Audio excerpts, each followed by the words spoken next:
Embrace the dark sensation. Rise from the ashes. Line by, embrace the pain. Despise through the carnage. Rise, conquer fear, no compromise. Rise against, stand as one. Bask in the pain, second to none.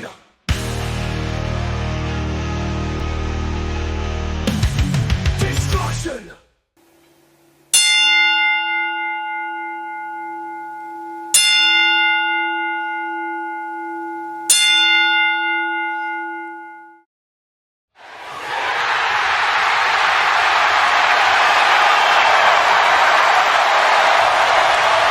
It's Thursday, and you know what that means. Welcome to Max Wrestling, episode 497.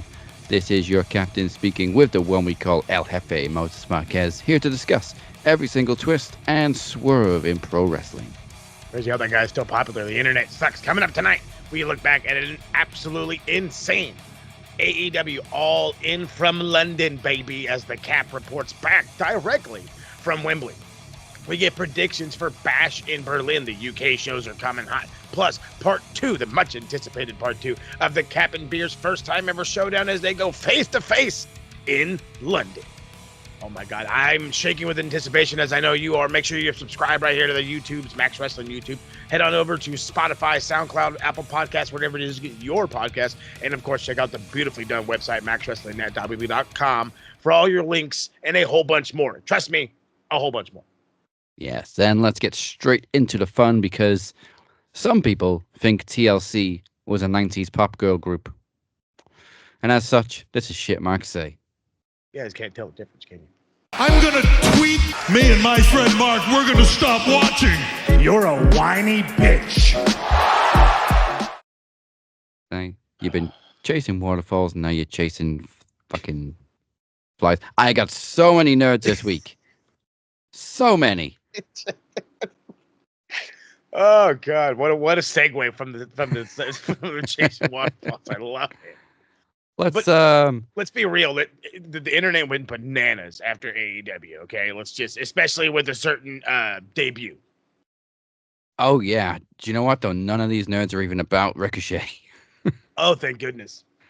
But yes, some of them are about All In. So. This comes from Sammy G. I'm not going to be too hard on you because you got a Stone Cold profile picture and, Stone Cold nerd right here. But showcasing the tarped off section in Wembley, saying, "Sorry to rain on your parade, Tony Khan." Look, yes, there was a large tarped off section by the stage. No, they didn't sell as many tickets as last year. I think it was like 30,000 less. But yeah. Well, under 30,000, but yeah, it was like they were at about 50, if the reports were, what did Kyle say? 53,000 and change. Yeah, I heard 51, but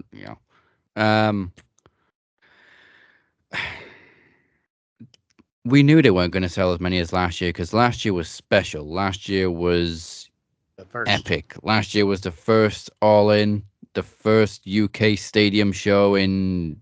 Fucking how many years? 92, bud. 1992. Yeah, it was gonna be bigger last year, and also the product isn't as great this year as it was last year. It's good. It's still good, but I think. I mean, we are missing a lot of bigger stars in AEW. That let's keep that funky. Yes. Yeah. So. Yes, there was a topped off section. No, it didn't make a fucking difference. Like we've been saying, I was there. It was fucking electric from start to finish. I don't give a fuck if there was 30,000 people less. See, that's and I can attest to that, and I guess that's where I will jump in and hop in on the comparison side. For any show right now in the UK, any goddamn show, even I'm sure this show in Berlin is gonna fucking kill even, but there's just a different atmosphere. They are a more lively crowd than any American stadium you can go to. And that should be, I mean, what was the one? We just had SummerSlam. Yeah. SummerSlam wasn't completely sold out. There was a wide open sections too. They closed off a quarter of the stadium. Yeah, I'd say this was like 25% of the stadium that was topped off. But here's my whole thing, and I don't want it to be this. What is the point? If say All In happened at Wembley and there's 30,000 people, talk some shit. Go ahead. I'll kind of allow that. But we're 50,000 plus people for, again, as we continuously have to repeat and remind everybody, for a company that's barely 5 years old. Barely 5 years old. So what do we truly... Yes, we had the one monstrous year. You're not going to match it. Okay? This isn't fucking Premier League football. You're not going to fucking sell out every home game. You're not going to do it. Okay? Just as, like I said, and I just brought up sometime, just like how WWE didn't sell out an entire, I think they went to fucking, what were they, in Houston? Oh, when he did Mania? Yeah. Oh, no, in was Houston. it Mania 32 was in Houston. They were looking for 100,000. There you go. Perfect analogy. They didn't get it. The biggest They said they stadiums did. in the world. This is one of the biggest. Wembley actually fits over 100,000, if I'm not mistaken. If they packed it completely sold out for a wrestling gig, they could get 100,000 in there. Yeah, I think the capacity for a footy game is 80,000. Yeah. I was gonna say, but yeah, if you set it up, you could get over 100. But that we're shooting for fucking something else, dude. I don't know. We're getting upset over semantics. We want to fucking call people out over tarped out sections when they're doing the same goddamn thing. Why can't we just enjoy the product? Everything's been good, and I've been saying that repeatedly for weeks now. The product has been good. You can't really bitch about what WWE is doing because there's nothing to really bitch about. Maybe your guy's not getting pushed, but the product's not bad anymore. It's not cringy. It's not. It's actually, you want to watch it. You actually want to watch. Again, coming from a dude who is going from highlights slowly trickling down to watching Raw on a regular basis. It's something you want to watch. And AEW has been that product for me. So people gotta fucking chill, man. We just gotta love wrestling again. Yeah, so what we're saying, between 51 and 53. Let's go 52 just for argument's sake. Hey. 52,000. That's 8,000 less than each night at WrestleMania this year. So is that a bad number? No, thank you. What a comparison. That's a perfect comparison. I love that. Oh, I love that. WrestleMania 40, by the way, too. Biggest WrestleMania of all time, and All In was about 8,000 away from the same numbers each night. So how is it a bad number? Come on, peeps. Come on, peeps. If WWE pulled in 51,000, these nerds would be screaming it from the rafters. Facts. So now we got Poisonous Pixies taking a shot at basically indie wrestling fans. Obviously, Bryan Danielson won the world title. Huge moment. Poisonous Pixies says, this is Cody Rhodes finishing the story for nerds who spent their high school years watching 2000's Ring of Honor tapes. Actually, I think you'll find that was when he won the title at WrestleMania 30. That was the big peak. I was like, yeah, you got your years wrong. He finished his story 10 years ago in the E. Now you're just nitpicking. Oh, my God. Why? Why is it we cannot be, again, why can't we be happy for the situation at hand? This is a guy who had to medically retire in one company, beg them to come back. He kind of sort of does, gets a full-blown opportunity in AEW, even being allotted these nice long breaks in between just so he can, rehab and not, the whole shebang. Not to mention he fucking fights like a goddamn warrior, so he's always hurting himself. Yeah. And he finally wins the big one. Yes, it took fucking, 2+ years of him being in AEW to win a world championship, let alone a championship period. Who cares? He finally did it. How long was it before he won the big one? How long was he against the Machine, in WWE, the B+ player, if I'm not mistaken? How long was that feud going? Because I tell you, it wasn't 3-4 months. It wasn't 5-6 months. It was like a year plus. Yeah. And you know what? I would much prefer that someone comes in from the E, a big name, and doesn't win the title immediately. Wins it after a couple of years. Like, look at Punk. He came in, they put the belt straight on him, and then he got injured. Then this massive draw you had went away. Like, come on, dude. It's like that's what WCW would do. If I can go back to my fun times with WCW, that's what they would do. You get this massive star coming in. Remember when Bret Hart came in? Almost fucking instantaneously, he was fucking U.S. champion. Almost instantaneously, he was U.S. champion. When fucking Hulk Hogan came in, he was almost instantaneously world champion. When Ric Flair came back, he was instantly world champion. So, again, let it fucking build, man. Come on. I gotta love this picture, though. The final picture is obviously Brian surrounded by Claudio, Wheeler, his family, and then you got Pac on the side who just looks out of place. And so somebody just put the caption, Pac's just like, well, I guess I'm Moxley now. Yep, I guess might as well shave your head, bud. Get in there. Moving on to who's this nerd? Already sounds bad. Ed the BFD. I don't even want to know what BFD stands for. Neither do I. Before I even read out the tweet, I'm just gonna head it up with he tagged Jim Cornette in this tweet. Oh Lord. And Eric Bischoff. His lords and saviors. That tells me all I need to know. Red flag. Hey Jim, Eric, look at this. Hey, look at this. All right. Let me introduce you to Lou. Somebody posted a report from Dynamite saying Jack Perry's getting a title shot in Chicago against Bryan Danielson. Ed follows it up with, first of all, tagging Wardlow and Will Hobbs and saying they have to be regretting those countless hours spent in the weight room right now after seeing this main event booked. Oh, you can't be a main eventer unless you're on steroids. That old one. Here we fucking go. It's not the fucking 1980s anymore.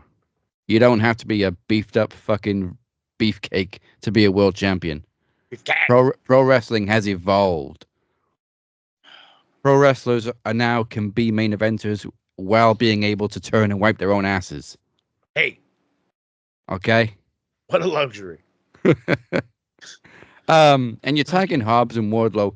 Yeah, sure, they're big guys. But they put the TNT title on Wardlow 3 times. And each reign has been god-awful. Mm-hmm. Wardlow had the TNT title too, and they didn't really do much with it. God-awful reigns. Let's be real. What they're not talking about is the one and giant factor of how pro wrestling has evolved over time. Pure charisma and athletic ability. And the athletic ability was always the thing that was kind of thrown into all the 80s and early 90s wrestling. Yeah, you had a guy from Japan. You had a lucha libre dude. You had a this. You had a that. You had that cruiserweight, the light heavyweight division, if you will. You had those faster paced guys. Hell, Jeff Jarrett was a fucking light heavyweight champion, for crying out loud. You know what I mean? Even he was considered fast paced back in the day. But that was the impressive stuff. You went to see the big muscly guys back then, but that impressive stuff was very impressive to the little kids. And as the little kids got older, they wanted to see work rate. They wanted to see charisma. And then that's how we got the stars like the Bret Harts, like the Shawn Michaels, the believe it or not, the 1, 2, 3 kids, guys on the smaller stature, the Owen Harts. Was Owen Hart supposed to be as popular as he is? Fuck no, he wasn't supposed to be. Are you kidding me?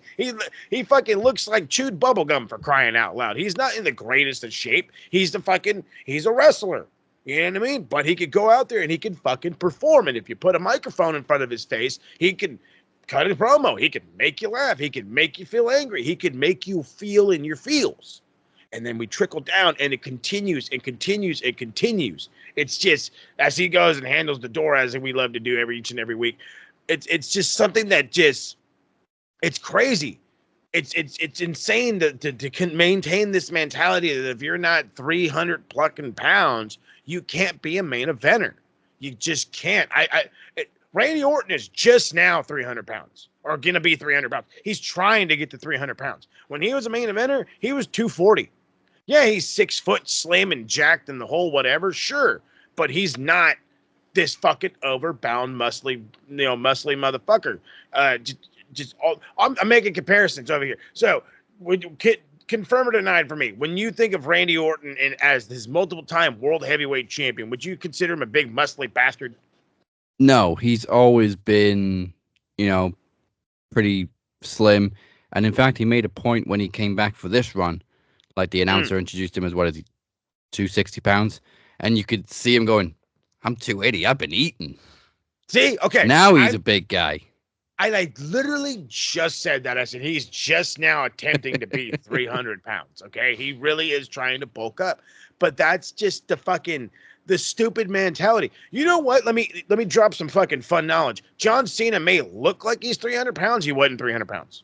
He wasn't the overly muscly bastard. He was the in-between guy, the guy that could kind of move and still be big, but have the fucking charisma. The microphone skills, the merchandise sellers. You know who didn't sell a lot of merch?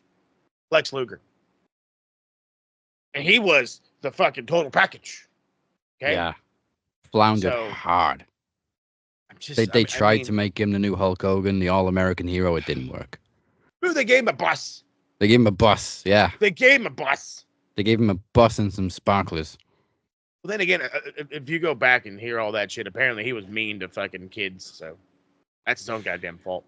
Well, I mean, we've heard worse things about Hogan now. Hey-o. But thank you for explaining that's how wrestling became less about the big guys, because we grew up liking the little guys. Mm-hmm. I just dumbed it down a little bit, but Mo explained it much better than I did. But it's the truth. It's the fucking truth. You know what I mean? Like, you have to think about it. Your dad didn't grow up thinking Vern Gagne is the only wrestler to ever live. You have to wrestle like Vern Gagne. No. He grew up watching guys like a young Bruno. Oh, hey, maybe I like the muscly guys. And maybe that's why they started liking the muscly guys. And then that's when we came in the fucking 80s and we're these little itty-bitty dudes. And then we get the Bret Harts, we get the Shawn Michaels, and you get the flashier talking guys, the guys that attract you with the mouth and the ring moves first, and then you could give a shit what they look like. You're just like, all right, I want to look like that. I want the glasses. I want the sparkly jacket. I never got the sparkly jacket. Yeah, Ed, he just desperate for attention. He also tagged Warner Brothers Discovery and Conan in his tweet. Somebody please pay this guy attention. My man is going to tag Jesus next time if he doesn't get responses. I didn't win the lottery. Tag Jesus. What's going on, Jeez? Okay, what do we got next? There's so many this week. We got a dude called Vince. Oh, God. This was actually a comment on Vince Russo's podcast. A dude named Vince commenting on a guy talking about Vince, or named Vince, I should say. Jesus Christ. Yeah, so somebody in the comments was all like, why do people want AEW to go out of business? How is that good for wrestling kind of stuff?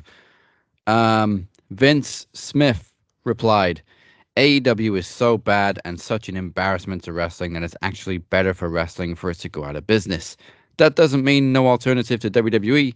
TNA is currently much better than AEW. Give TNA a TV deal instead. I agree with the last line. Give TNA a TV deal, because they ain't been on proper cable for fucking years. Not instead. Not instead. No. Not instead. Put them on USA instead, because WWE are moving now. That's right. You're gonna go to Netflix. Yeah, put them on USA. Fuck yeah. But such an embarrassment, really. I don't. When you've got segments like Otis going to shave his ball sack, but AEW is the embarrassment, right? Okay. You like what you like, Vince. But here's the funny thing, and Vince is gonna understand this because this is what he wants. This is why WWE is so for real for him. He loves those jokes. And here's the fun part: when they go to Netflix, it's gonna get worse. Yeah. And he's ready for it. That's why he wants him to be canceled, because now he wants all the fucking guys that left WWE to go to AEW, to go over there to do stupid skits. Because that's what we're going to get. We're going to get a lot of DX humor. And I'm not saying it's a bad thing. I'm not. I'm just saying That's what you want. That's what you're going to get, especially when it goes down to being on Netflix. And then you're going to probably throw in some cursing at the same time. But, like, again, companies going away is not going to improve anything. It's not going to be betterment for wrestling as a whole. Fully agree. TNA should get a fucking a TV deal because, yes, they are a hot commodity right now. They are must-watch TV, if you will. They've got the influx, if you will, the invasion into NXT. Just there's more guys that could go. You know what I mean? There's so much talent that's showing up in NXT, and hey, that's awesome. But you should see the rest of the talent hanging out in fucking TNA. So again, get him a TV deal. But that part of my argument too. Where's all the NXT guys in TNA? Hey, this seems like a one-way street to me. All WWE are doing is advertising who they're going to sign very soon. Yeah, that's pretty much it. And you're 1,000% on that one, especially considering that they have lower name people in NXT that could just use, as we say in the footy world, match time. They need some match time. They need some minutes. You know what I mean? They need some minutes. You need to get in there. You need to be able to work. And I need to work in front of a crowd. Here's the fucking fucked up reality. I think the fucking TNA crowd is bigger than the Impact or the fucking NXT crowd. Just a little bit. So why not go work fucking TNA? And Charlie Dempsey's hanging around in TNA right now, but that's the thing. They're like NXT aren't sending their big stars down there, whereas TNA have sent Jordan Grace, Joe Hendry over to NXT. Huge viral names. Rascals. And TNA is getting, no offense to Charlie Dempsey, obviously William Regal's son, a bunch of nerds nobody's really heard of. True. Apart from being. There was this guy that was on TNA or Impact, as they used to say, for a little bit, and he helped garner them ratings. But we're not supposed to talk about that because that relationship was bullshit. Oh yeah, apparently that did nothing for TNA, even though literally Scott D'Amore just went out and said they did the biggest business we've seen in years. Mm-hmm. All because Kenny Omega. By God, Omega. Mm-hmm. All right, let's finish it off with this last one. So the first one was a response to Russo or Russo's podcast. The next one is a response to Bischoff. So we got two of our favorite angry gray men. First off, Bischoff, you're getting a shout out too for being an angry grandpa. The narrative that I hate AEW is very misinformed. No, it's not. You fucking hate AEW. It's all you bitch about. Oh. I believe in challenger brands. I ran one in WCW. Yeah, into the ground. I want AEW to succeed. No, you don't. It doesn't mean I can't be negative about the product or management. That's all you fucking do. Yeah. X-Ray responds, no one wanted AEW to succeed more than I did in 2019. I was desperate for an alternative to WWE, and it was exciting. Fast forward to today, an unwatchable mess. AEW has become 2019 WWE, and current WWE is now the alternative. No, nothing is as bad as 2019 WWE. I have not seen a single cage match in AEW end in a DQ. Mm-hmm. I've not seen Bill Goldberg come out of nowhere and squash anybody for a world title. Thank you. A 50-plus-year-old retired legend coming that out of retirement. Barely do his own finisher anymore. Who as his exact words on the Chris Van Bleek show was, I forgot how to hype myself up.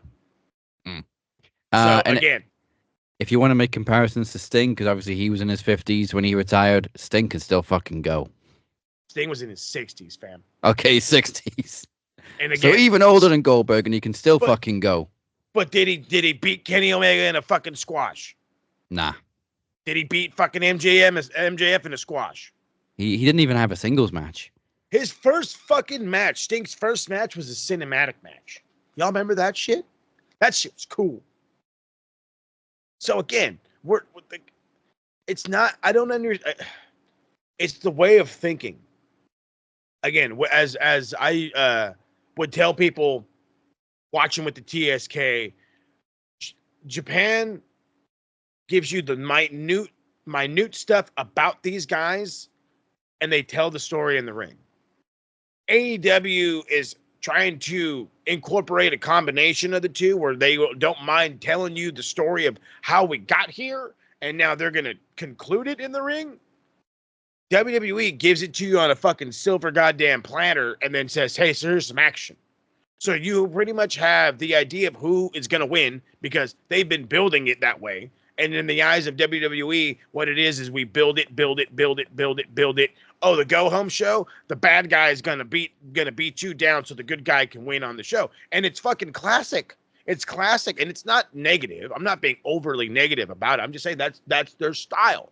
AEW's not that transparent, and because of that, you gotta pay attention. And if you don't pay attention, you're gonna miss out. And I promise you, that's why most of these fucking people are so goddamn sick of it. They're not giving it to him on a fucking silver platter, explained to it 900 fucking ways from Sunday, having fucking written promos that have words that you know good goddamn well you've never heard before.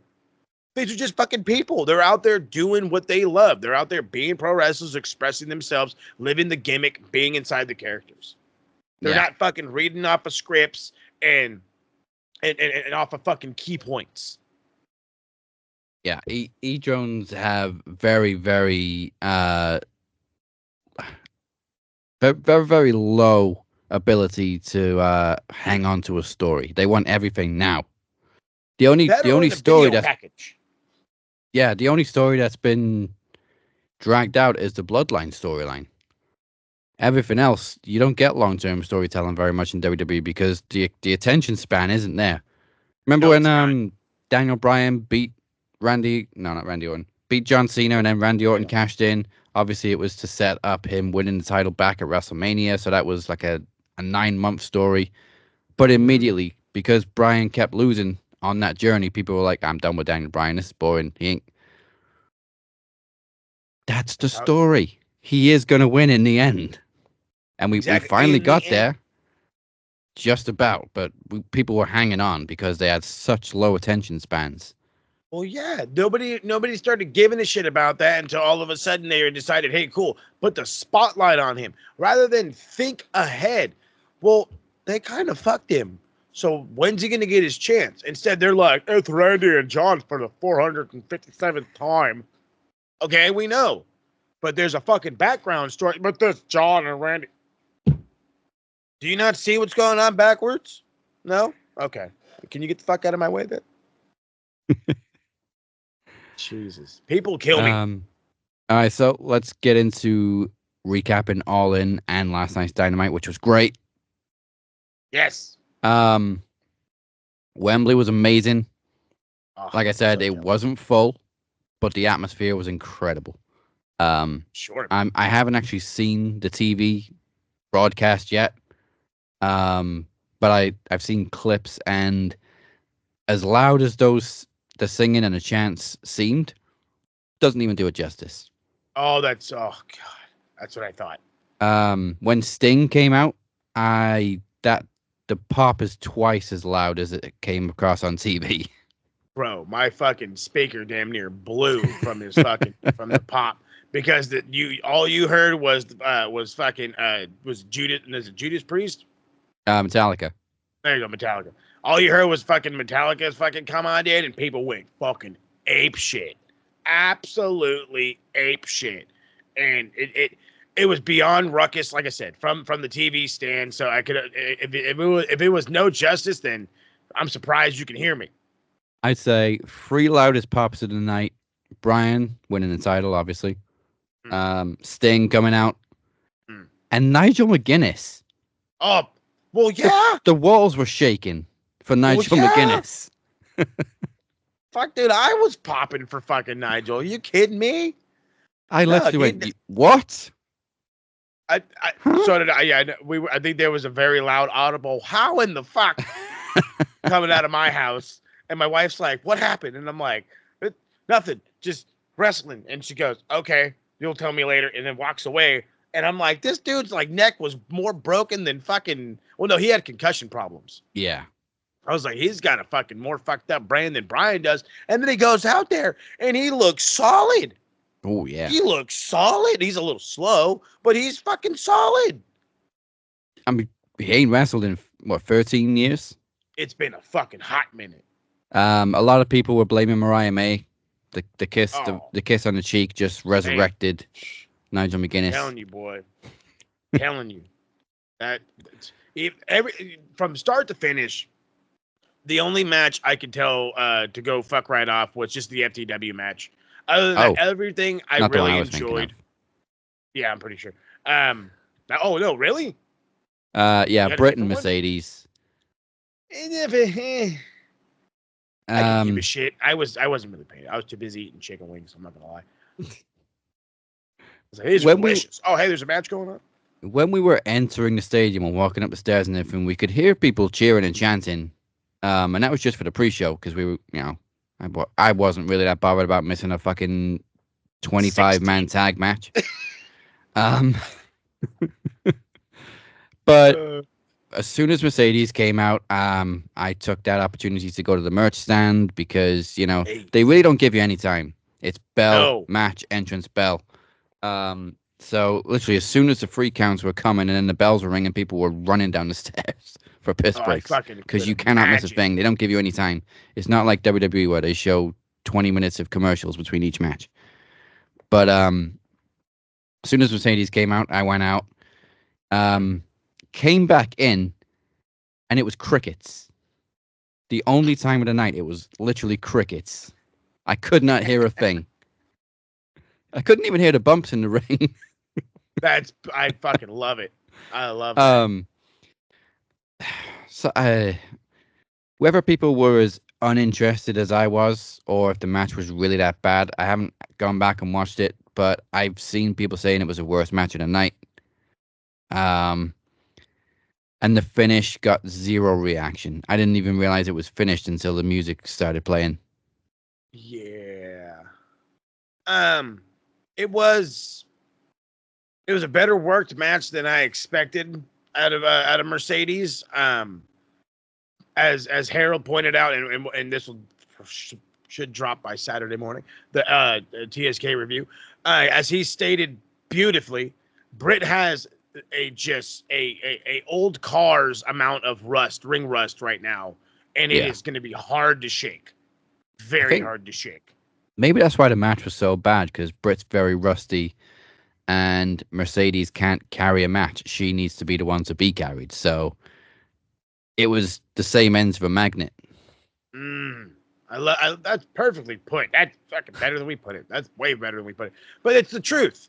You know what I mean? It's Mercedes absolutely needs somebody who's either going to go along with everything she can do, so she can fucking just lead the fuck out of it, or you have to be able to lead it and she goes along with it. And the only time that she can ever fucking, like I said, hold her own is if you let her do absolutely fucking everything. Absolutely everything.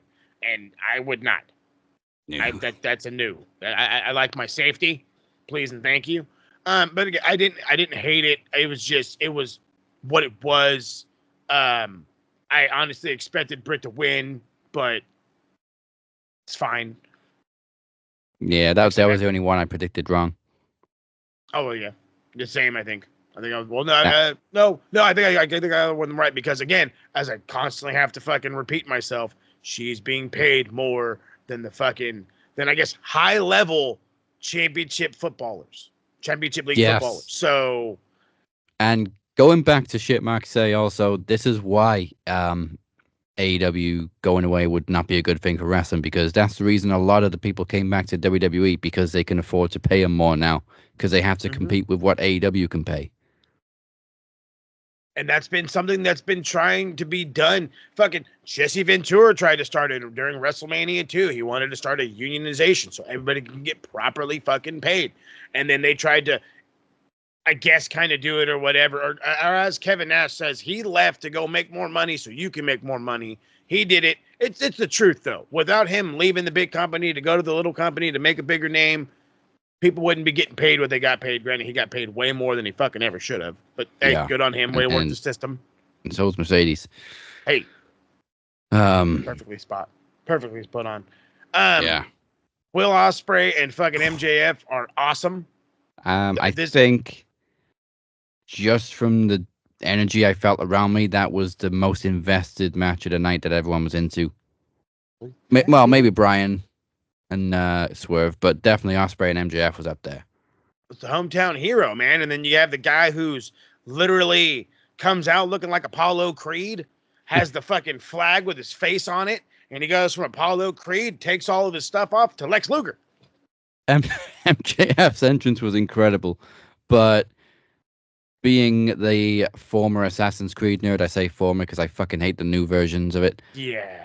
I think Will's the same as me. Actually, he's all about the Ezio era, and obviously they got the actual voice actor of Ezio, Roger Craig Smith, to narrate his entrance, and I marked the fuck out as soon as I heard that voice.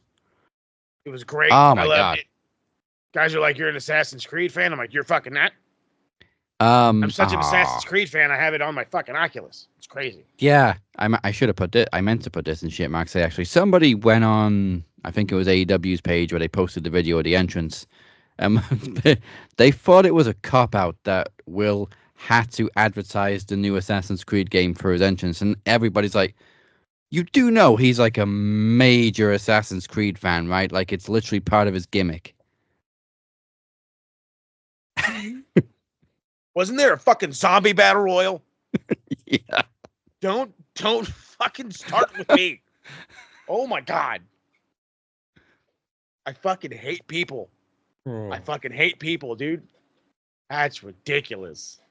Had to advertise the game. He probably advertised the game for free. He probably said, "Thank you. Can I keep the coat?" Yes. Are you kidding me? Hey, Will, you want to advertise Assassin's Creed during your entrance? Fucking right, bruv. Yeah, he probably scared Tony. Yeah, for his Probably life. scared Tony with his reaction. Oh, yeah, thankfully no brawls this year. Hey, I, shot. I thought there was almost going to be a brawl outside the stadium because you got like, I don't know how many there was at this point, but I could not see the end of the street because there was just people. Must have been like a mile or two, just people. As far as the eye could see. That many people crowded together trying to leave the stadium all at once. They had to have traffic controllers to stop because the station's right opposite the stadium. It's down this big ass lane, and then you got the train station. So they had to stop it to allow the flow into the train station for like 5 minutes at a time. So they had like green and red placards, like stop go. Every time it turned red, no chance. No chance. When it turned green, yes chance. And you got police on the bridge. You got the guy with a megaphone saying stop and start. They were fucking loving it. Oh, I'm sure. And that's why I'm thinking you would not get this much fun or control out of footy fans because they'd be rioting. Oh, belligerent. They'd be belligerent. Are you kidding me? These guys must fucking love wrestling fans. Oh, dude. Are you kidding me? For fucking FA Cup final, I'm sure they got fucking double the police out there for that shit. And as you go into the train station, I do wonder what all the non-wrestling fans that were working around it and inside were thinking when all they kept hearing was whose house, Swerve's house, whose house, Swerve's house. What have we gotten into? Who's Swerve? Who's Swerve? What's a swerve? Are we gonna die? Oh god, I can see the heads turn now. No, nobody's gonna get hurt because get this, everybody left the stadium happy. Hey. That doesn't always happen in the other company. No, people leave pissed off, people leave booing. But that not fucking Sunday night. No. So yeah, incredible experience. And then on to Dynamite last night, just felt like reset. We're going all into these new storylines. Just like the Raw after Mania. Yeah, very much so. It was a full fucking bore. They basically told you there is no more John Moxley in the Blackpool Combat Club, the United Kingdom Combat Club is what I'm calling it now because Newcastle and Blackpool are nowhere near each other. No. So but Moxley's doing his own crazy thing. I don't know how to fucking feel about it right now.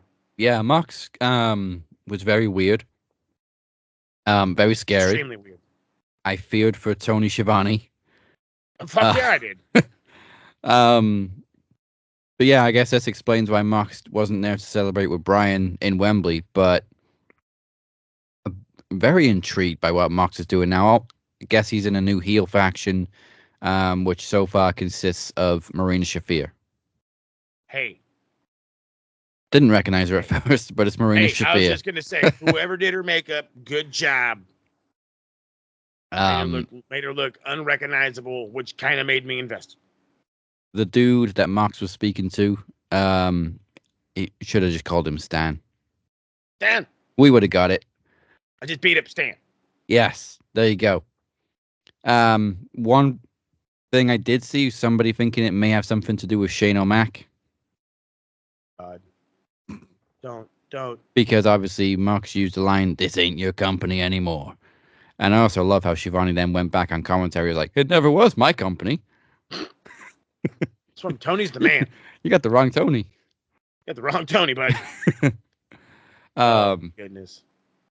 MJF also, well, he says he's not done with Ospreay, but obviously his next feud is Danny Garcia, who also got a huge pop. Giant. I love his explanation about the diamond ring. I pawned it so I could go to London. I laughed so hard when he's like, "Oh, I pawned it." So I was like, "God damn, bro, they probably gypped the hell out of you." And you Wait, Tony didn't pay for your flights? Yeah, fucking Tony, you cheap bastard. You didn't spend no money for Fulham. What are you doing? Whoa. Yeah, I took a jab. I mean, you can understand really why they use Dynamite to set up all these new feuds because they've only got 2 weeks before All Out. Fucking 10 days. Yeah, not even 10 days now. Jesus. So again, it's good that they've given it an extra week because last year it was back to back and you had no time to build anything for All Out. Even though it's only 2 weeks, 10 days, it does feel like we've got time to build to a new pay-per-view. And Brian as well, like we said, is defending against Jack Perry. Nice first defense. Yeah, I do think the plan is for Brian to hold it until they get to World's End, which is in Tacoma. Obviously, Swerve's hometown. Give it back to Swerve. And we're going to get Swerve and Hangman one more time, this time in the cage, which I think we predicted. I think we did too, because that was the only thing really left they could do because of all the interference they had. And then the last one that they and then the last one was a time limit draw. So, yeah, and they already had the crazy street fight, so it had to be a cage. So yeah, it has to be a cage, and then I have a funny feeling we might get it one more time after that, especially if Swerve ends up winning the title, and it'll probably be an Iron Man match. Oh. They're just gonna feud forever, which is fine. Yeah, it's fine. Oh God, what else happened? So Mariah much happened. Teasing Mariah May didn't go nude, but good enough. Damn it. Hey, well, maybe not good enough, but still good. I'll take what I can get. I love how they shot to the crowd and there was a little girl covering her dad's eyes with the sign that they brought. Perfect. That was awesome. I bet the wife was at home like, "That's my girl. Don't let that bastard look." I'm proud of you. Yeah, I'm proud of you. Raised you right. Ricochet has a nice debut match. Yeah. Not saying I'm overly excited that he's in this company, but hey, I'm glad he's here. I'm glad they're going to use him. They're already teasing Ospreay versus Ricochet again. So yeah, for you out there that hate gymnastics, I don't give a shit. No, and also Pac nailed the best reverse Hurricane Rana I've ever seen. Ever. It's fucking the whole thing was so good. Yeah, it's a shame really that Ospreay's probably going to win because Pac just deserves so much. He's so good. But he just keeps finding himself in these feuds where the other guy kind of has to win. Yeah, he's a great challenger. He's not the best first challenger. Yeah. And I think people forget he is a former international champion. Mm-hmm. Well, I thought was he the first of the international? Yeah. I want to say he was the inaugural fucking international champion. Pretty sure he was actually. So yeah, a lot of good feuds set up for All Out and beyond. Hooray. Oh, yeah, and then we'll just finish it with the awful segment with Mercedes. Okada was the saving grace because he's funny as fuck, but that was a pure WWE segment.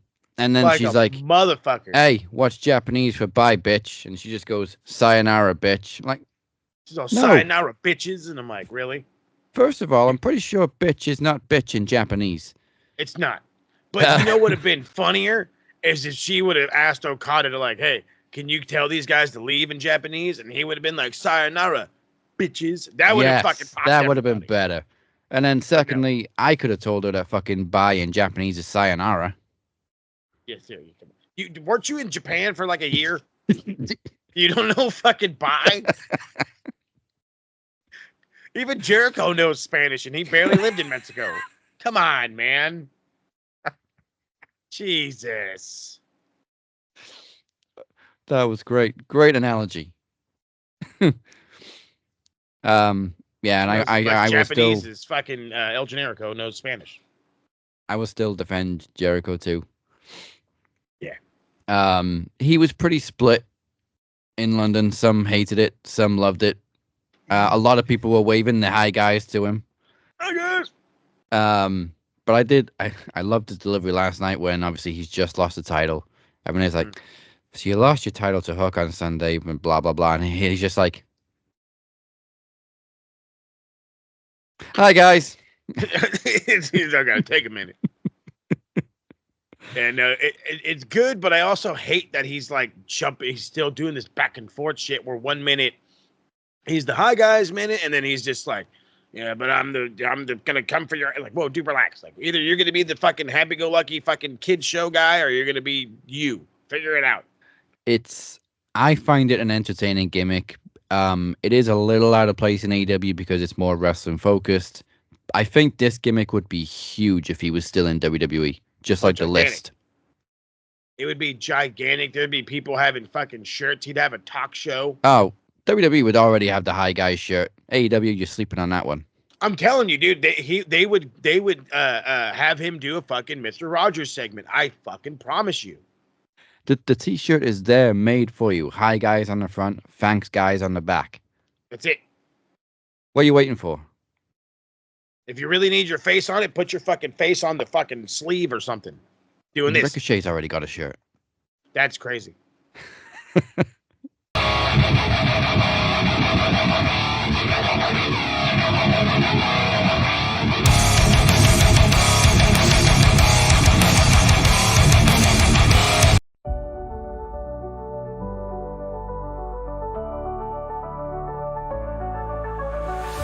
Bruised and battered like ships in the storm, but we kept pushing through cold and warm, breaking down walls again and again. We made it. Oh, can't you see? Through the blood and the tears, we found our way free.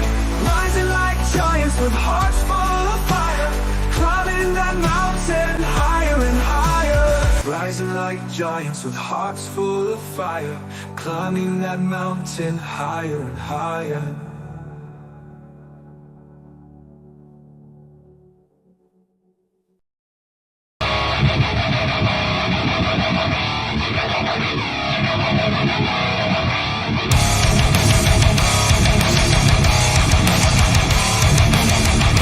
Welcome back to the Cap and Mo Show. This is your captain speaking. He is El Jefe. Speak his name and he appears. Make sure you're liking and subscribed on YouTube. Follow us everywhere. And for all the information that you need, go to maxwrestlingnet.weebly.com. And also, reminder that my Captain's Revenge debut album, Monster, is out now on all streaming sites, including Spotify and Amazon Music, which includes the theme song from last week's All For One and the theme song for the upcoming Max 500, We Made It. Oh, and buy the hoodie. Just Google Max Wrestling T-shirt Studio. Thanks, guys. Thanks, guys. Buy the hoodie. Check out the merch. Still to come tonight, the Cap and Beer go face-to-face in London and WWE. Head to Germany this weekend for the first time, or for the first ever Bash in Berlin. But first, we got to go back and we got to do the recap. So we got to kick it off with NXT. Then we'll jump into some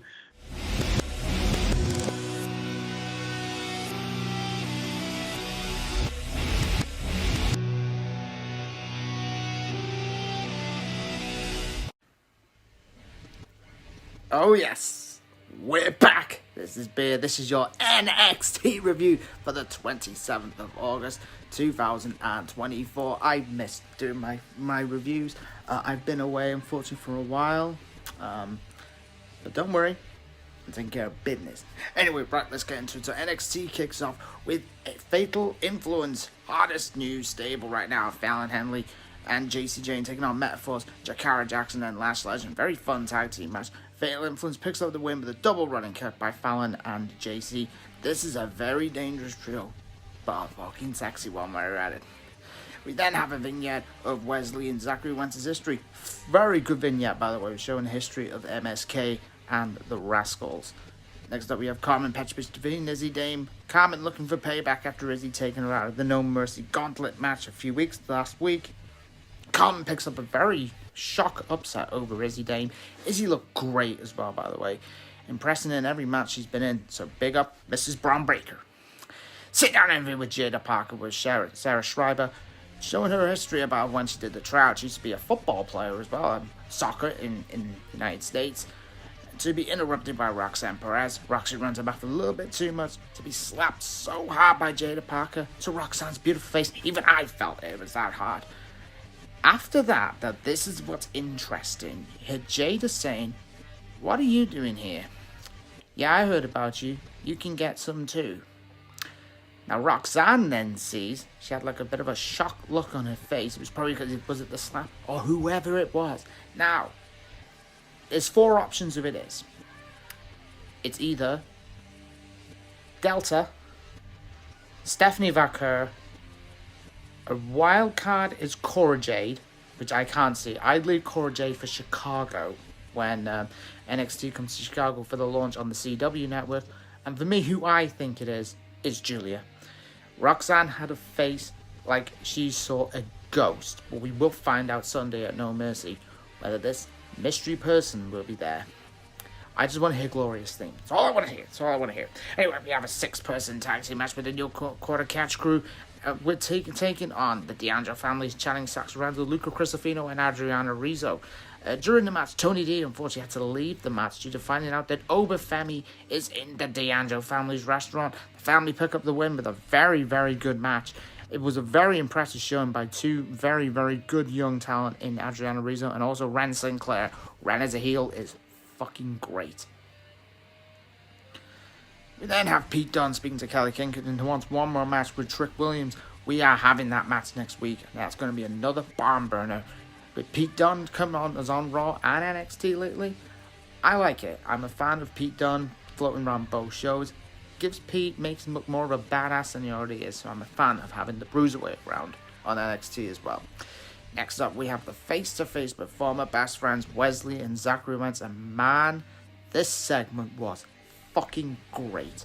It showed the history of the MSK, showed obviously when Zachary Wentz unfortunately was let go by WWE, obviously due to the salute, I don't want to say because I don't want to get the boys cancelled, but it was very, very good. And it says that for me, this match at Sunday is going to be a barn burner, and I know about best friend stabbing me in the back, but don't worry, I will take care of him. Wait and see. Next up, Kalani Jordan goes one-on-one with someone that Wendy Chu had planned, and that person was Rosemary from TNA, which was a huge shocker. Kalani picks up the win with a very beautiful spotlight animation, but let me say, Rosemary looked absolutely great. Believe me, I hope to see more of Rosemary in NXT. I wouldn't mind this little alliance between Rosemary and Wendy Chu. After the match, Wendy does attack Kalani and chokes her out for the 3rd week in a row. They face Sunday, and that is going to be a very good match. You then get Big Brooks Jansen facing Malik Blade. Since joining forces with Sean Spears, Brooks is on a path to destruction. Brooks took out Malik, and Malik's tag team partner Idris Inoue. Malik reminds me of a lot of Montez Ford. Brooks does pick up the win, of course, with a big elbow from the top rope. The main event match of the evening saw Javon Evans faces Joe Coffey, and the young OG impresses again, despite losing on this occasion to Joe Coffey. But believe me, this is the best young talent coming through NXT I've seen since the Velveteen Dream. But don't make the same mistake Dream did. You know, there was no proof. Show closes with a Joe Hendry concert before Ethan Page interrupts after a couple of funny insults by Joe Hendry, which included his dress sense. The song went on for the entirety of Ethan's promo was Ethan sucks, believe in Joe. Ethan put on some clothes, and man was Ethan pissed at that entire segment, man. It was great. And then after obviously the recent behavior of Ethan Page towards the referees, Ava announces that there is going to be a special referee, and the man himself, Trick Williams, is the special referee for our NXT Championship match this Sunday between Ethan Page and Joe Hendry. Anyway, great show tonight. People were saying it was boring. I enjoyed it. Good action show. It's great to be back doing my NXT reviews. I've been missing everything. I'm missing doing all my reviews for you. But I'm back. I'm healthy and better. And Cap, watch your back. You saw what happened with Zach and Wesley? We're gonna get even, my friend. Anyway, let's go back to the max. Well, I don't know who the fuck approved Beer's NXT round to return. But I do know. Hey, what's that over there? Bash in Berlin is this Saturday. And of course, it is a Triple H special, 5 matches. Pay-per-view predictions. Okay. Didn't know about that match. Oh, that one. So I knew about 3 of them. Let's kick it off with the women's tag team titles, because I often forget they exist. That's the one I forgot. The Unholy Union. I didn't even know that was their team name. Alba Fire and Isla Dawn. Can you say that on USA Network? Probably not. Hey, all right. They're defending against Bianca Belair and Jade Cargill. Do we need another Bianca and Jade reign, or is this where they turn on each other? Isn't that what we've been waiting on? Yeah. But we thought it would have happened by now. Yeah, I thought it did. But if they do it now, where are they going to face each other? Like Survivor Series? Sure. It seems more of a SummerSlam or a Mania match, but obviously we've missed SummerSlam. It does feel like a big match, like it should go and do in main event something, or not main event, but at least get its own spotlight. But at the same time, it's like, I hate saying it like this, they're been on the back burner, and I already had forgotten about their whole fucking the deception with each other. You know what I mean? Like they're I know the animosity's there because I remember of it, but I don't.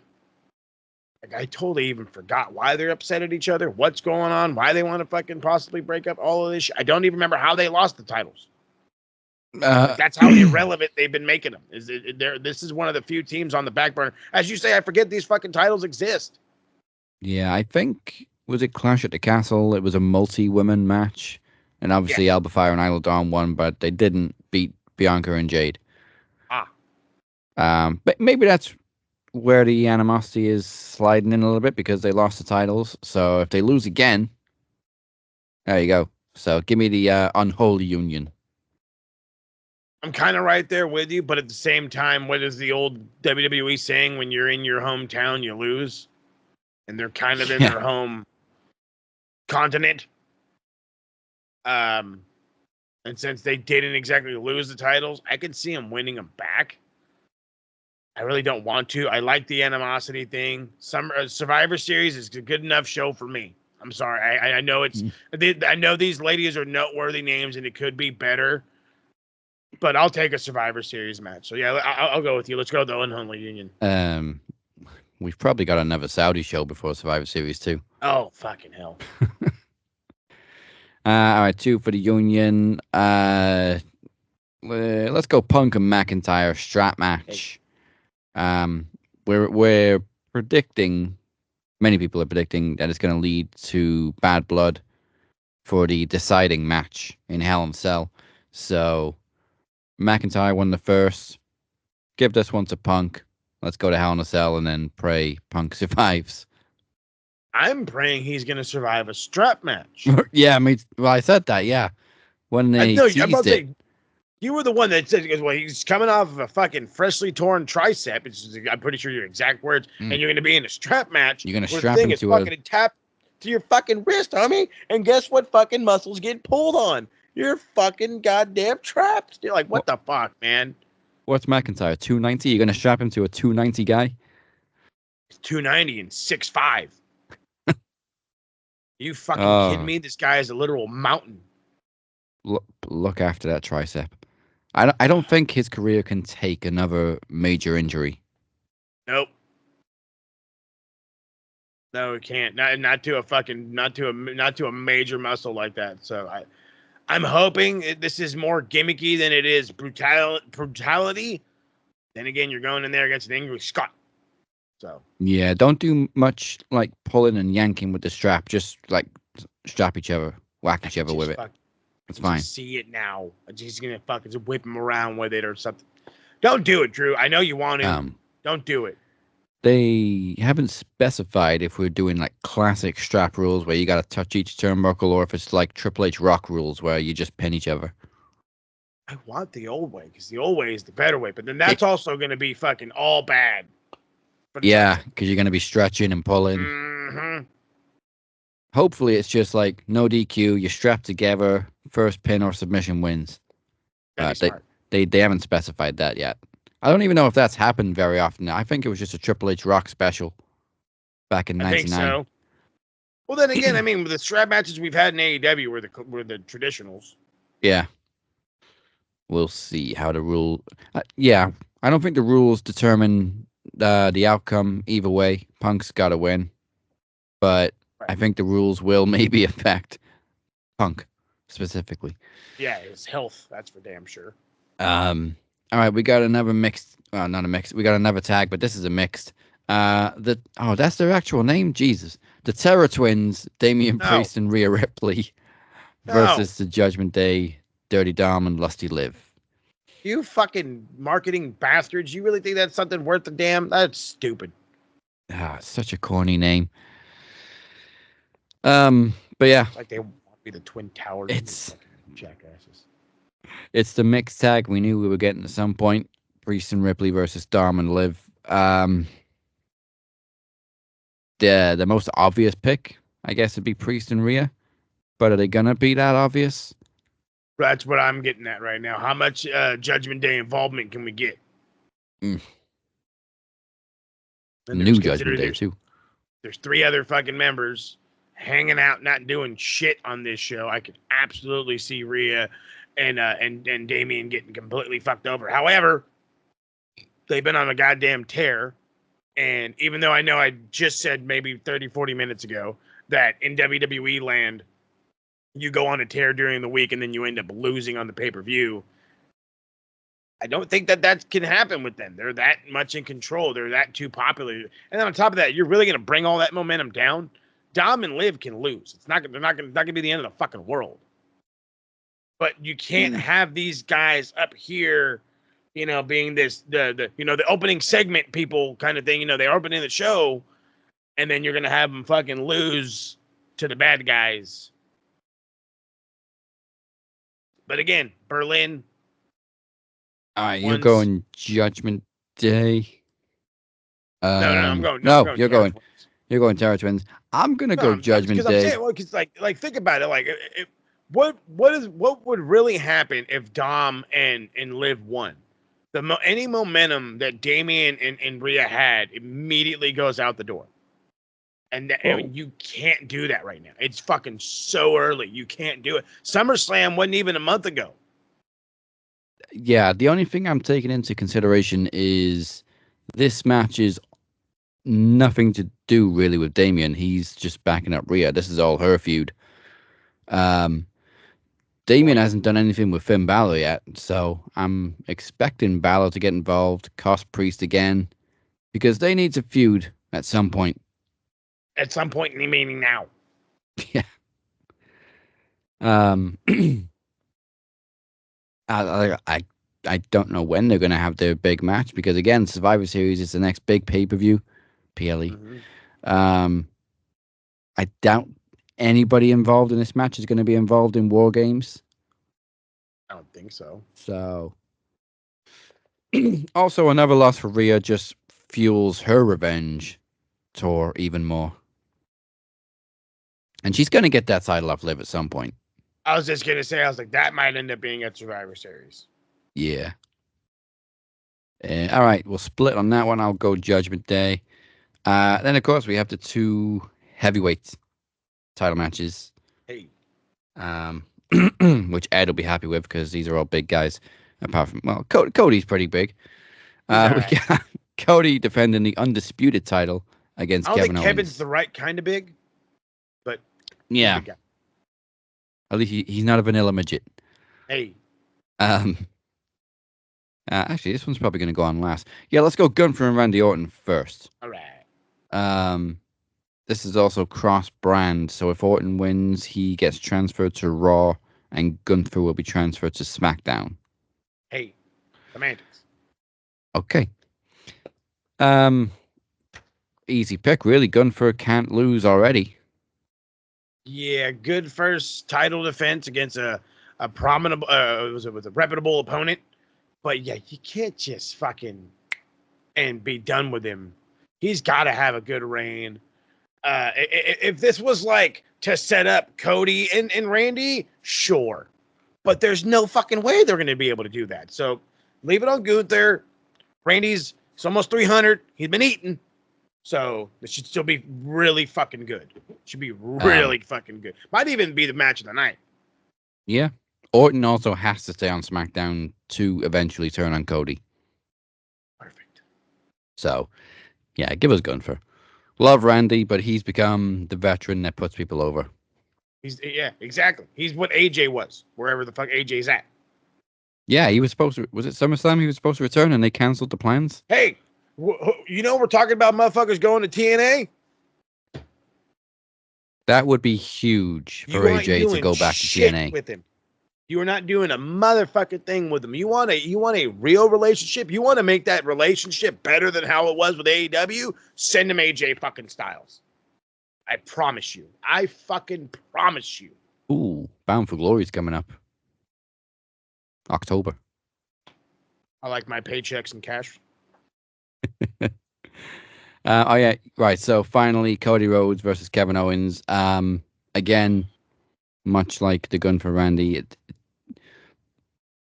maybe less predictable than that one because there could always be a Kevin Owens heel turn.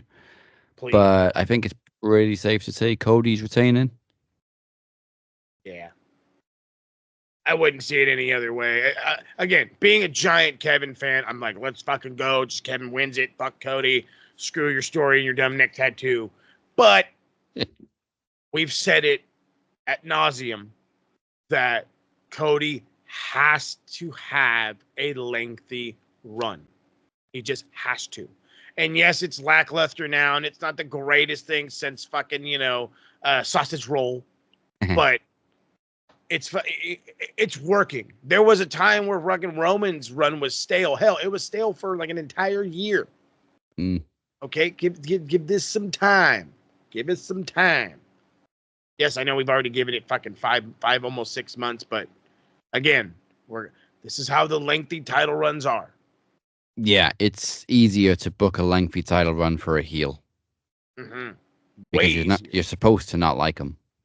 Yeah, exactly. It's a lot harder to try and please more people. I'm about to say, if you just give it a try, you'd understand. All right.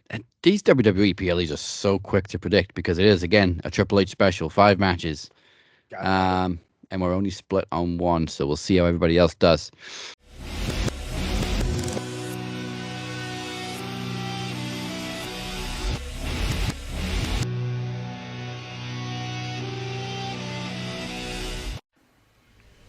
What's good, everyone? This is Beer.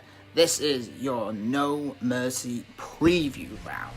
Now, after the back of an absolute successful Heatwave Premium Live event, which we had back in July, which was probably for me the best NXT pay-per-view I probably think since TakeOver New York. That show was a fucking joke. So we're now going into No Mercy. We have 6 matches advertised for the show. We have 4 championship matches, which is great. Actually, no, we have 5 championship matches. I beg your pardon there. So we're going to start with the first championship match of the evening. We're going to have the tag team championship match between Nathan Fraser and Axiom, exercising their rematch clause against Chase Hughes, Rich Holland, and Andre Chase.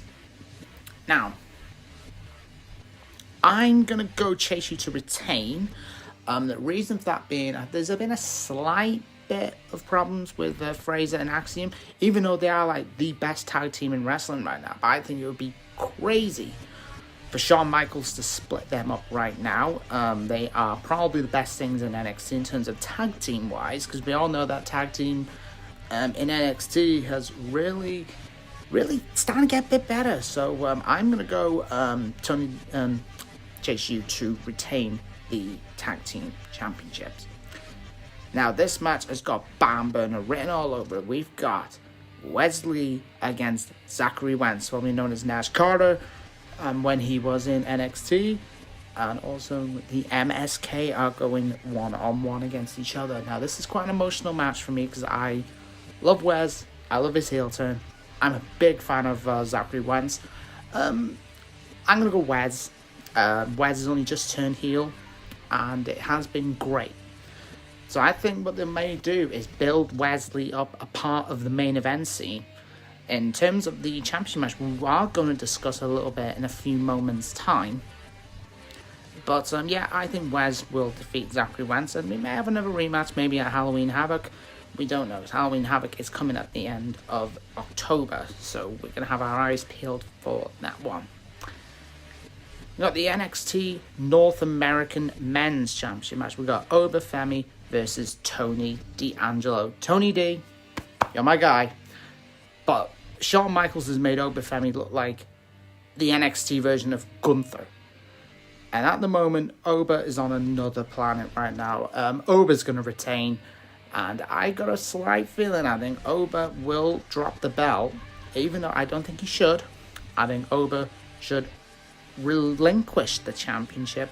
So he'll be known as the greatest North American champion that ever is. Because for me, Oba is the best North American champion ever. The fact that he had one match a few months before the back end of the year, won the breakout tournament, cashed in, and became the North American champion in one shot was just insane. Oba Femi is a fucking star. So I think that will be one of the call-ups in the draft for next year. Oba's going to retain, and I'm looking forward to it. We've got the NXT Women's North American Championship. We've got Kalani Jordan versus the mysterious, and I'm loving her new gimmick, Wendy Chu. I think Kalani's going to retain, but Wendy has got over a little bit lately, and this crowd is starting to really turn on Kalani a bit. I love Kalani, but I'm a big Wendy Chu guy as well. Even though I hated her previous gimmick, because her old gimmick sucked. But I never ever doubted her in-ring ability. And I feel that Kalani will retain, and I think we will see one of the 3 new stars who NXT have signed after the match. Speaking of, we've got the Women's Championship match. We've got badass with a great ass, Roxanne Perez, to defend against another badass with a great ass in Miss Jada Parker. Now, this has got Bam Burner written all over it. I think Roxanne will retain. It makes sense. And on NXT this week, there was a sit-down interview with Jada Parker, and she slapped the living piss out of Roxanne Perez's beautiful face, and I was a bit disappointed by that. And Jada Parker actually saw someone in the background saying, you want some too. But that person was not shown. After the match, when Roxanne Perez retains, we're going to hear that absolutely beautiful Gloria theme, which is going to be Julia.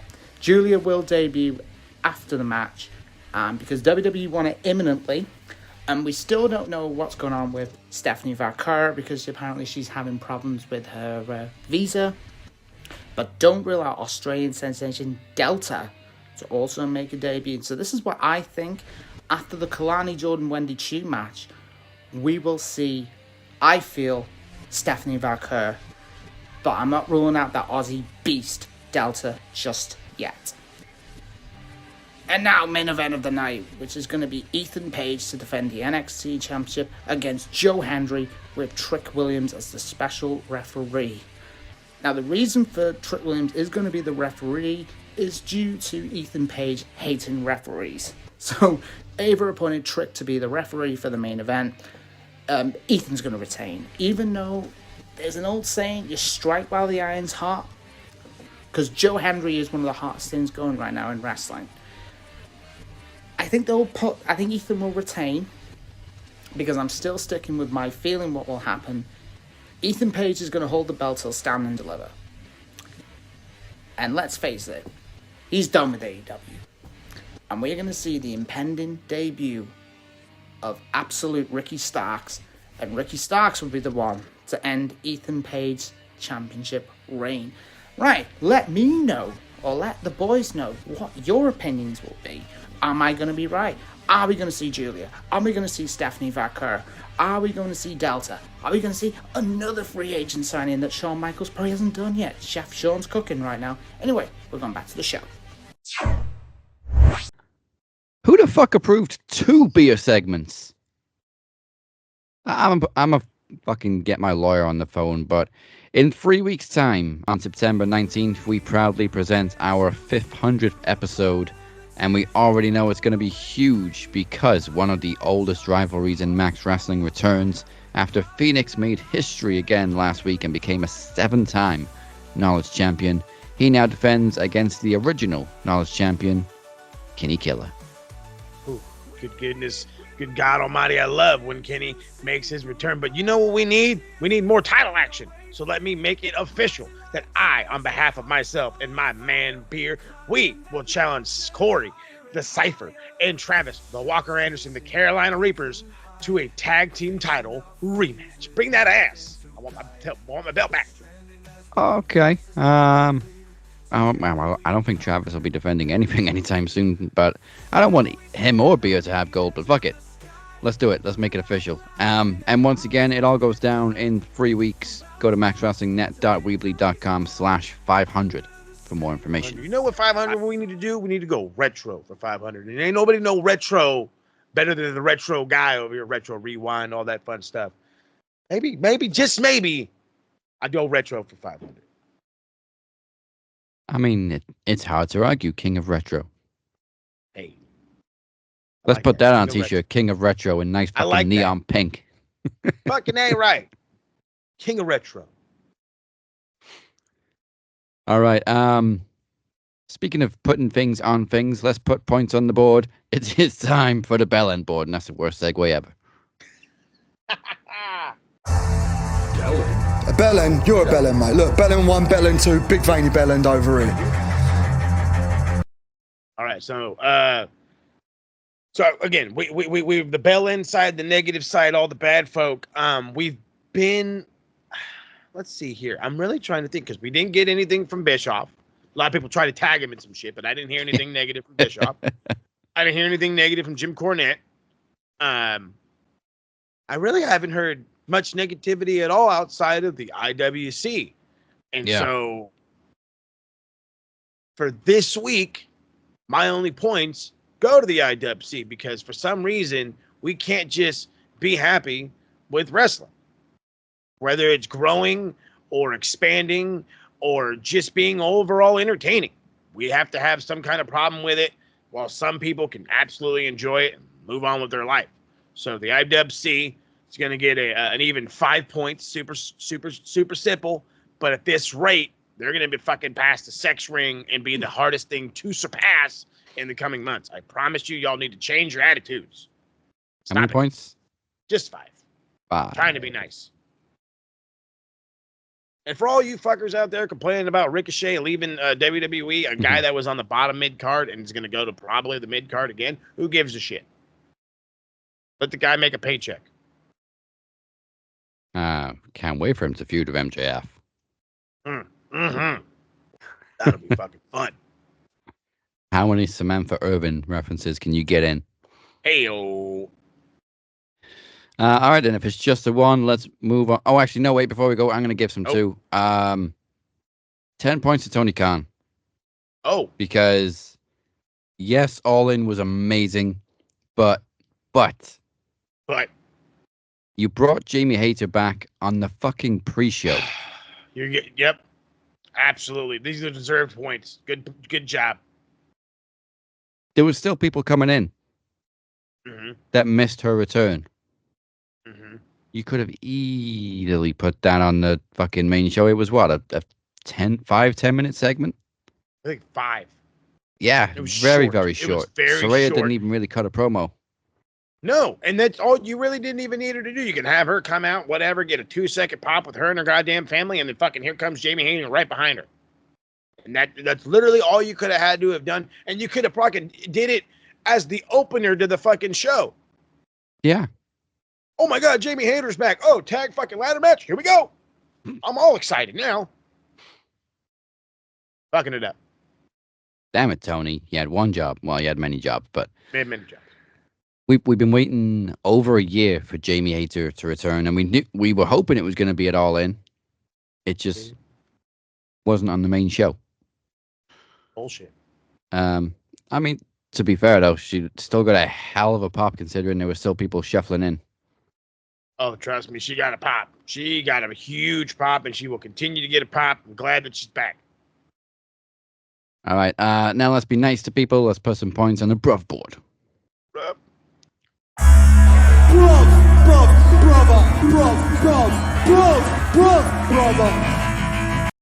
Oh my goodness, so many points to give for this one because everybody there was so much good, much good. I mean, right off the bat, where's he at? Brian, where are you? Where are you, Brad? Yeah, 40 points. Dang, nice. All right, let's give another 20 to Brian Danielson. Hey. Because the final countdown has been stuck in my head all fucking week. And I will never forget that pop, both pops for the chorus as long as I live. Will Ospreay, obviously, you get 20 points too for also getting the huge pops and the hometown win. Actually, no, Ospreay gets an extra 10 for the Assassin's Creed references because fucking mark out City. Because it's Assassin's Creed. That's why. So 30 points to Will Ospreay, bruv.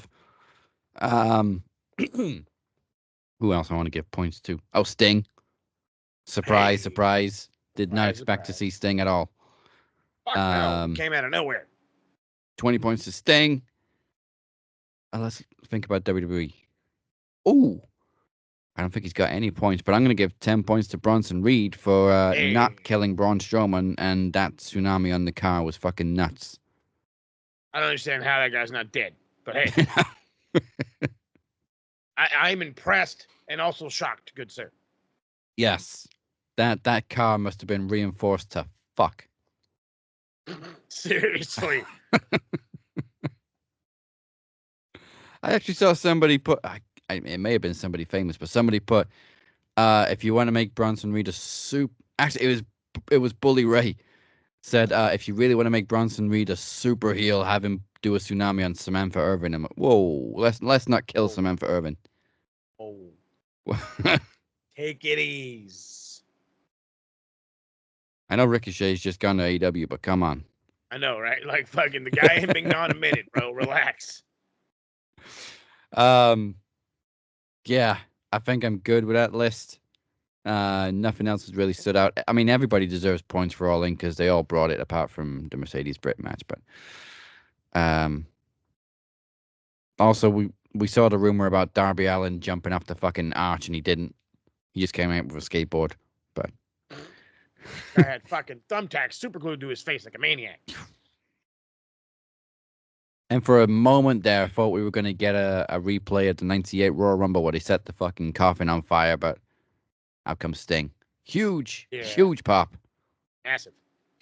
Gigantuan. Gotta love Sting. Yes. All right, there we go. I'm done with the bruv board for this week. All right, that's it. So, wait a minute. think it is time So for the one match we have this week. That's right. So last week, we saw the first showdown of Beer and Cap squaring off for the first time, and as revealed, the Cap was indeed the man behind the mask, tormenting Beer all year long, you bastard. Cap has then invited Beer to Wembley for AEW's All In. I think a little late for an apology, though. So let's find out what happened when these gentlemen go face-to-face in Wembley Stadium. To be quite honest with you, I don't know what Beer's problem is. I mean, sure, we beat him up a few times. Sure, we cost him the World Championship. Sure, you know, we tortured him for 8 months. But here I am on my way to pick him up out of the goodness of my heart and take him to fucking Wembley. So, I think he should be thanking me, personally. I have never driven to London before, and now I'm about to drive there with a guy who wants to kill me. Fun times. Fun times. Here he comes. Here he comes now. Wish me luck.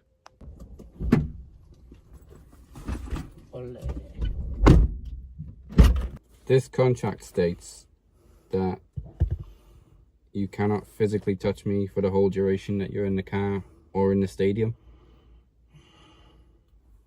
And I know a very good lawyer. How much is the fine? It might be worth every penny.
Beer? Want a beer? Beer, good. I'm fine. Okay. What do you want? Why don't you tell me all your problems and I'll tell you why it's bullshit. My problem is a sadistic scumbag that's made 8 months of my life a living hell. And you brought me here to Wembley Stadium. And you think you're going to finish me off. But believe me, you've got another thing coming, bruv. Another thing coming. Okay. See, I think I'm doing you a favor. Like you said, I brought you to Wembley Stadium. All in. But I told you I was doing this all for your own good, and I mean it. So, I offer you a choice. You can... Is it your left bollock or your neck? Neither. I can give you what you really, really want. Your head. Membership with Dragon Club. Or a contract for a World Championship match. But there's a catch. You see, if you turn down Dragon Club and choose a world title match, if you don't get it, it's probably not for you to get. Yeah. Let you in the mind of a broken man. I live life with a sky, it's my speed limit. It's my world. Y'all just live in it. Scratch that. Matter of fact, you ain't nothing in it. It's my own rules. In the fifth dimension, diamond shining prime time. Victim of the high life, living in the fast lane. Now I'm trying to make it right. Sunglasses on before. Well, Max, wrestling my home. We have some craziness that goes along. I lost my title because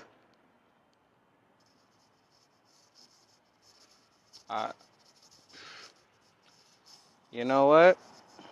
I'm not even worried about it. This is what I will say though. I will say this. Beer, you still can't touch me on any level. But I see something within you, beer. Something that I notice. And as we are just ever so kindly handing titles off, Mr. Game Changer Captain. When we changed the game and it didn't work, we used to blow the cartridge. But it seems like the way you're acting, you need to blow a cartridge yourself. But hey, who am I to say? But I am your Max World Champion. Or am I? Beer. I see you want to fight. I am no good nor evil. But Max is my home. And I see your fight. I respect your fight. So as a respectable champion, what I will do is I will relinquish the world title. I will be back. I shall be back. Because I have some unfinished business to attend to. Until then, you guys, I'd like to introduce your new Max World Champion.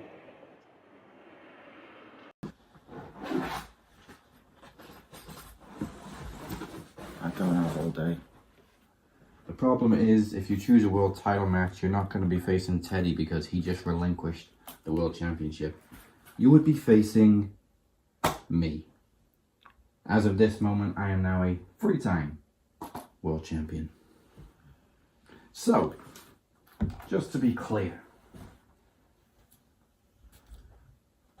Dragon Club, and we can help you on your way to the world championship, or face me for the world championship right now, and then you have all the bells and whistles, me, the Shape, the Phoenix, the Lawyer, maybe even the Demoness. So, what's it to be?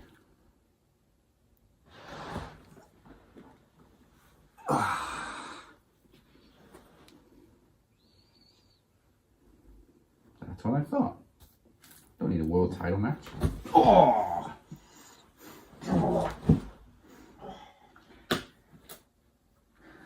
Dragon Club membership. I'll see you in hell. Oh, yeah. This is coming to the beer gang. Max 500. This is coming to where it belongs. And I made a promise that this club, I will burn it down. Who's the bitch now?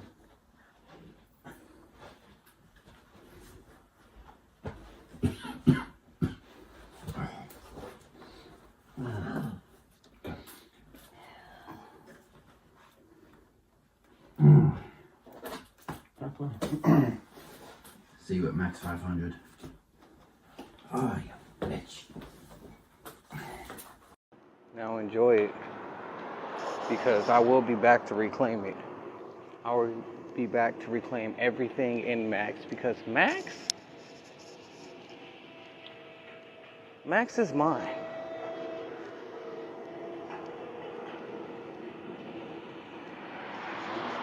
Max is mine.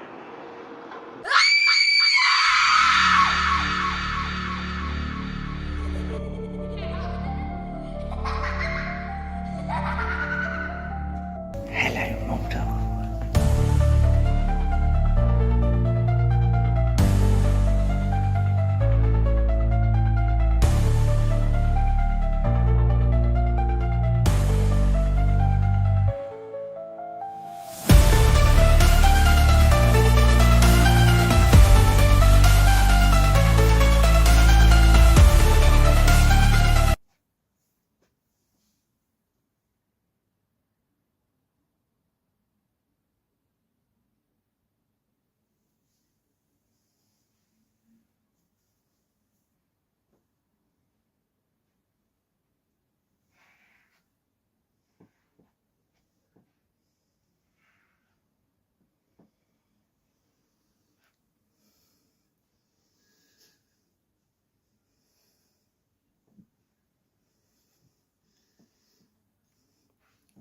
Hello, mortals. It is us, the Demoness. Welcome to London.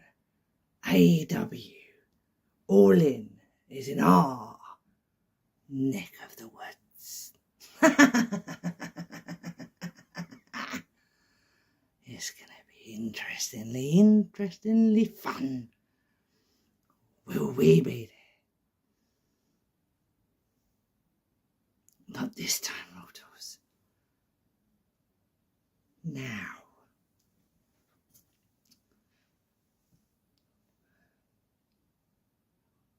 There is one of you that is ignoring us. You are being stupid and naive. I warned you once, and I will not warn you again. Which one of you mortals am I referring to? I hope you are shaking in your boots. Hello, Captain.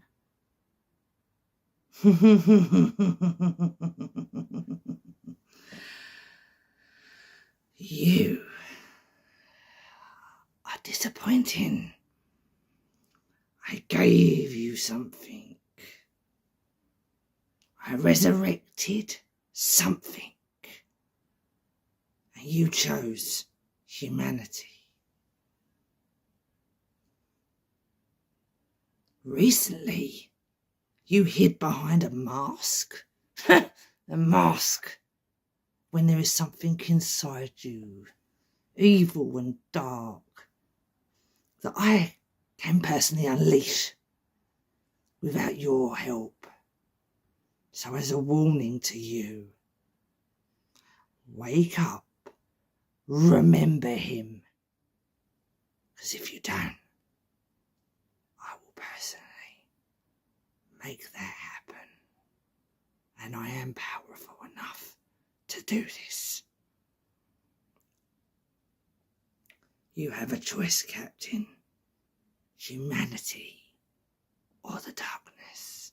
Either way, by Halloween, I will make sure the shape has risen. And if you don't like it, come and find us. Because in the end, every mortal suffers the same consequences. Every body dies.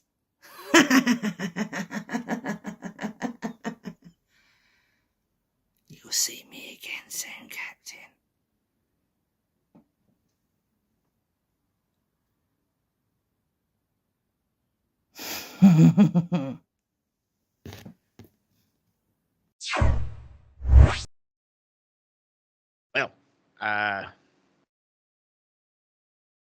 Really? In the words of Adam Pearce, it is official. Okay. So the contract is signed, and as you say, it's official. The captain is somehow our world champion again, and in 3 weeks' time, he will defend against Spear, fucking finally, at the most important episode of Max Wrestling's history, Max 500. That thing is gorgeous. I hope he takes it right off your shoulder.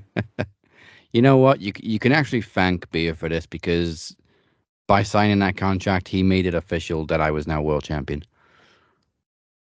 because he agreed to face me. So, yeah, this is just a matter of circumstances. Teddy didn't want the title anymore, so I, just like Midian took the European title out of Shane O'Mac's bag, I took it.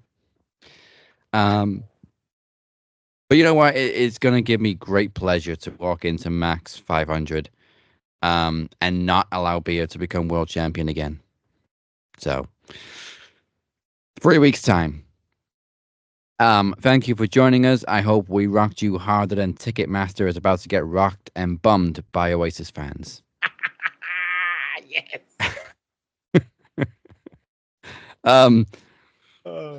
Before we close this up, let's find out what Host Mo and the TSK have for you pencil neck geeks with a roundup of Click This.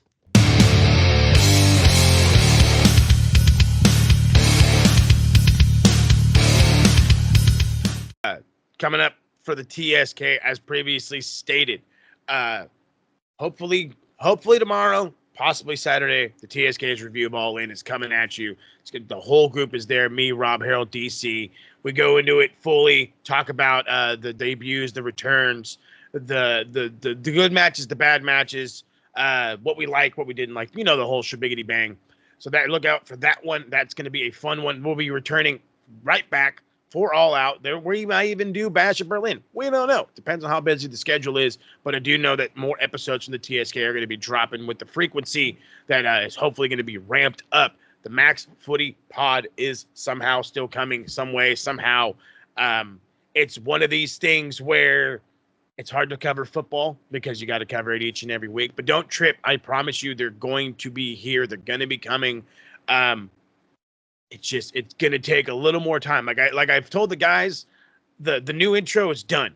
The hard work is over. We just actually have to sit down and find the time to get onto it. And considering that Europa League starts here soon, and we do have an international break coming up, that might be the perfect opportunity for us to jump into it. So the only way to make sure and to find out when we jump into it is to follow all the lovely social medias. Follow us on the Evil X Machine, formerly known Twitter, whatever you want to get crazy with. Max Wrestling UK, Captain 512, SMR Podnet, Max Football Pod. And of course, check out maxwrestlingnet.weebly.com for all your links, a whole bunch more. Hit the subscribe button, follow button, friend button. I don't know, whatever buttons are else out there on Facebook, Twitter, Instagram, TikTok. All the fun social medias. You guys know you interact with us. We interact back. The funnest part about Max Wrestling is all you have to do is be a part of the group. And before you know it, you could be challenged to a duel like Daz is doing to Chris Reed. What can I say? That's it for this week. Join us next week for more predictions. Yeah. You could say we were going all out. Oh. But sheesh. You've been watching the Kappa Mo. Goodbye. And good night. Bye. Take it retro.